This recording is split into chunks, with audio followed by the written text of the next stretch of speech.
Ay, Father, Yes.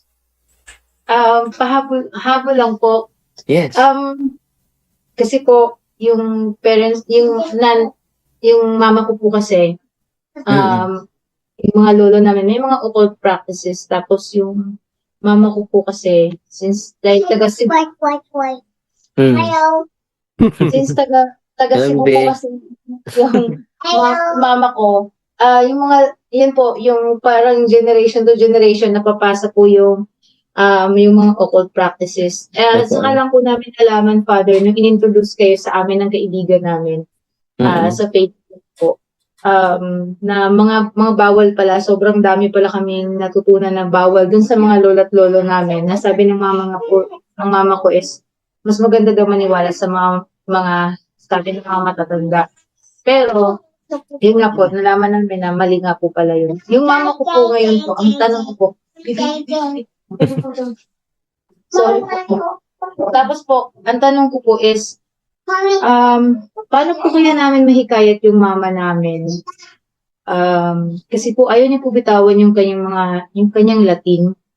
Since, yung pag naglalatin po kasi siya, sabi ng bunso namin, nangingilabot po yung bunso namin pag naglalatin po siya. Kasi, parang natatakot po siya.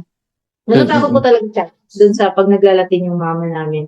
Tapos ngayon Mm-mm. po, may sakit po siya, ganyan, yung puso niya is 30% na lang. Gusto namin Mm. sana magkumpisal. Hindi Yung siya magkumpisal. hin, hindi po Mm. yung actually, Mag Father, yung pang-apat naming kapatid, Mm-mm. nag-suicide last year, Mm. August. Condolence. Anong pangalan Uh, niya? Hermes Junior po, Hermes Bungkaras Junior Mm. po. Isasali ko sa misa ko. Si Hermes Jr., no? Opo, So, salamat, Father. Hermes Jr., isali natin sa misa. Opo. Hermes Jr.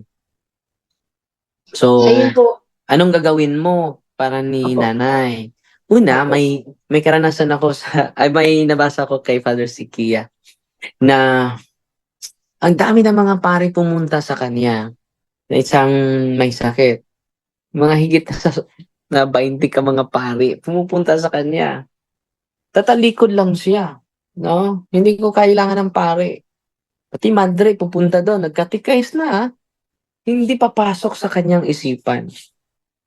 At just imagine lumabas siya lumabas siya sa hospital dahil ang kulit ninyo, hindi talaga ako mangungumpisal. Kahit sino pang Panginoon na bababa sa langit, hindi ako mangungumpisal. Very, ah, matigas yung puso niya. No? Ang nangyari mga kapatid, umuwi siya sa bahay, and then na hemorrhage. Hope against hope na yung pamilya. No? Kumuntak pa rin ang pare, hindi pa rin ano. So, anong nangyari? Kumuntak sila ng exorcist. Yung exorcist, walang sinasabi. Hindi hindi nagkatikais, hindi nag-evangelize katulad ng previous na mga pari at mga madre pumupunta doon dahil yung pamilya niya ay very religious. Malapit siya na siya matay. Ang ginamit, alam mo, ang ginawa ng pare, mental silent prayer lang ng exorcism. In the name of Jesus of Nazareth, just tremendous powers God, yung prayer of deliverance lang. Hindi siya hindi vocal yon, mental lang ginawa ng exorcist. Alam nyo, after sa prayer na, yung may sakit, sabi niya, Father, turuan mo akong mangumpisal. At nung nakakumpisal na, grabe yung mga luha. Umiyak talaga siya. So, the reality of evil spirit, di ba? So, anong gawin ninyo? Dahil hindi mo kaya nyo katikisim. Mayroong mga taong ganun. So, gamitin nyo yung sacramentals of the church. Okay? At sabi ni Father Sikia, sana hindi i-underestimate ng mga pari ang mga sacramentals ng simbahan. No? Dahil yung mga kapatid natin, yung mga occultista, mga occult practitioners, they are so, na-brainwash na sila sa false knowledge na kanilang natanggap. At Matthew chapter 15 verse 9, hindi natin ipalaganap yung mga aral na galing sa ating mga ninuno, kundi ang aral ng Diyos. Okay? Anong pangalan ni nanay? Leonida po. Leonida. Isalin natin, bro, son, for enlightenment and guidance. Leonida, son. Son. Leonida.